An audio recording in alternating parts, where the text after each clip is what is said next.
Assalamualaikum warahmatullahi wabarakatuh. Selamat siang, teman-teman semua. Hari ini kita akan melakukan diskusi kelompok dengan tema Mall Pelayanan Publik Kabupaten Majalengka dalam perspektif Smart Governance dan Smart ASN. Sebagaimana kita ketahui, MPP Majalengka menjadi wajah pelayanan publik yang diharapkan mampu menghadirkan pelayanan prima, cepat, transparan, dan terintegrasi. Namun, tentu masih ada sejumlah tantangan. Mari kita bahas bersama. Saya beri kesempatan kepada peserta pertama, yaitu dari Agung Melar. Silakan waktu dan tempat saya persilakan. Baik, terima kasih moderator. Yang pertama ya, menurut saya tantangan terbesar adalah terkait dengan integrasi sistem administrasi ya di MPP.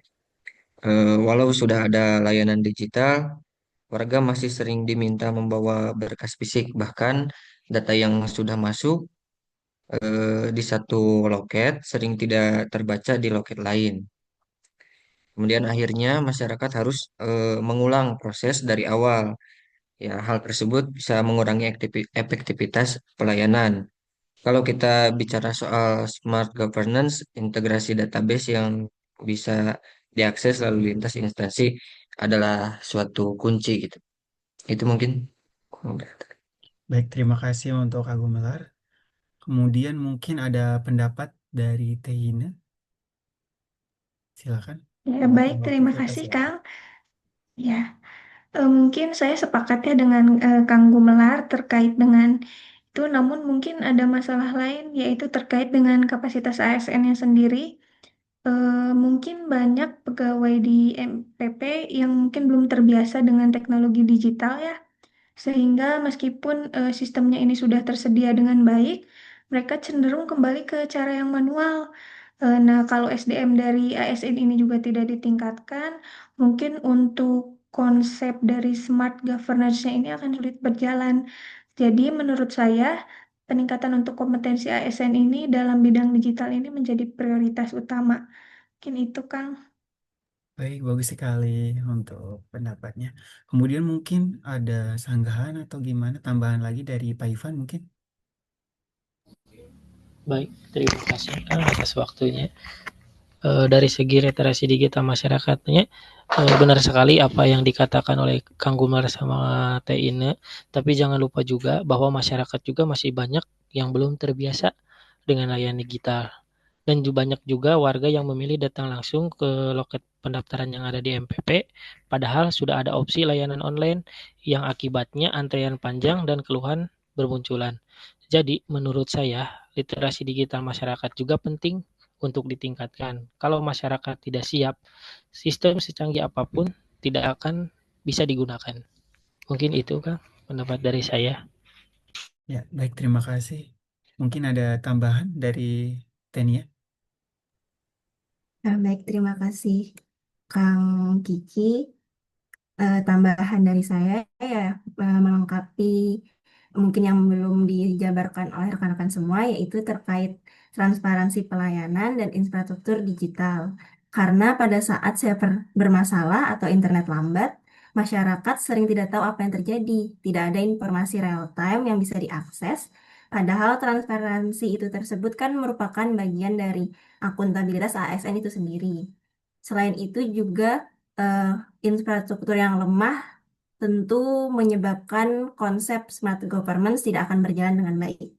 Mungkin itu melengkapi dari rekan-rekan semua dari saya, Kang. Baik, terima kasih. Sejauh ini kita sudah mengidentifikasi 4 isu utama ya. Integrasi sistem juga, kapasitas ASN, literasi digital masyarakat, serta transparansi dan infrastruktur. Menurut rekan-rekan semua, dari keempat isu ini nih, mana yang paling mendesak untuk segera ditangani? Mungkin dari Agumlar. Baik, terima kasih moderator. Menanggapi hal itu ya masih sama seperti yang awal tadi saya sampaikan. Jadi menurut saya integrasi sistem tetap menjadi prioritas karena kalau sistem sudah terhubung, kemudian pelayanan lebih cepat, ya tentu ASN akan lebih terbantu gitu. Dan pada akhirnya masyarakat akan merasa lebih dibantu dan merasa lebih dimudahkan. Seperti Ya, itu baik. mungkin. Kemudian dari Teh Ina mungkin. Kalau saya mungkin agak berbeda ya dengan Kang Gumelar. Mungkin kalau dari segi sistemnya mungkin sudah boleh bagus ya, tapi kalau ASN-nya juga di sini tidak kompeten, maka hasilnya tentu nanti pasti akan ada gangguan ataupun macet di tengahnya nanti. Jadi saya juga lebih menekankan terkait dengan peningkatan kapasitas ASN-nya itu sendiri, Kang. Mungkin itu. Baik, baik, bagus, bagus. Kemudian mungkin dari Pak Ivan ada sanggahan. Baik, terima kasih. Kalau menurut saya sih sebenarnya walaupun menurut Kang Gumelar sistem integrasinya tetap diprioritaskan dan kata Teh Ine kapasitas AN-nya ditingkatkan. Kalau menurut saya itu lebih fokus pada masyarakatnya. Karena apa? Pelayanan publik itu ujungnya untuk warga. Kalau Hmm, mereka tidak terbiasa dengan layanan digital, maka ASM yang cakap dan sistem yang bagus pun tidak akan banyak digunakan. Mungkin itu Kang sanggahan dari saya. benar-benar juga ya.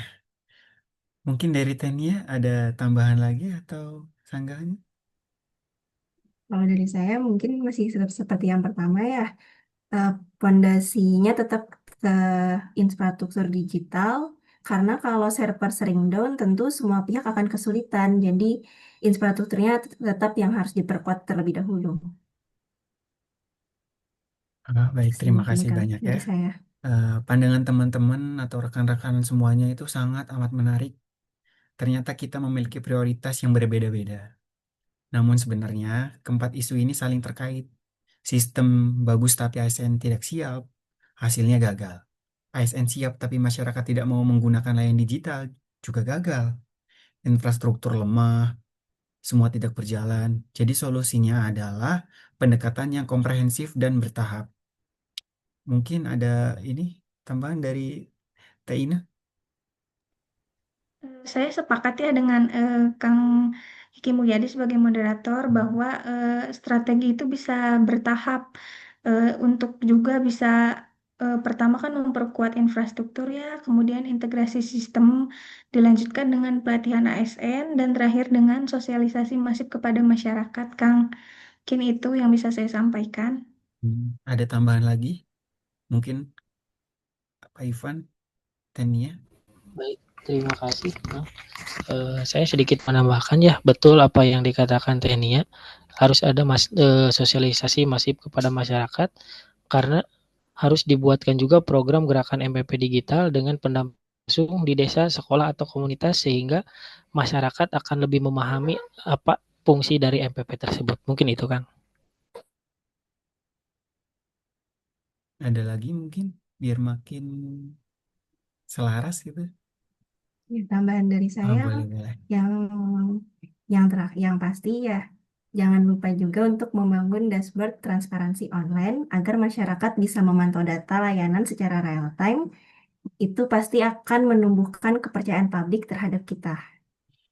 Mungkin itu Betul, Kang betul. dari saya. Iya, ini sangat luar biasa sekali jawaban rekan-rekan dan teman-teman semua ya.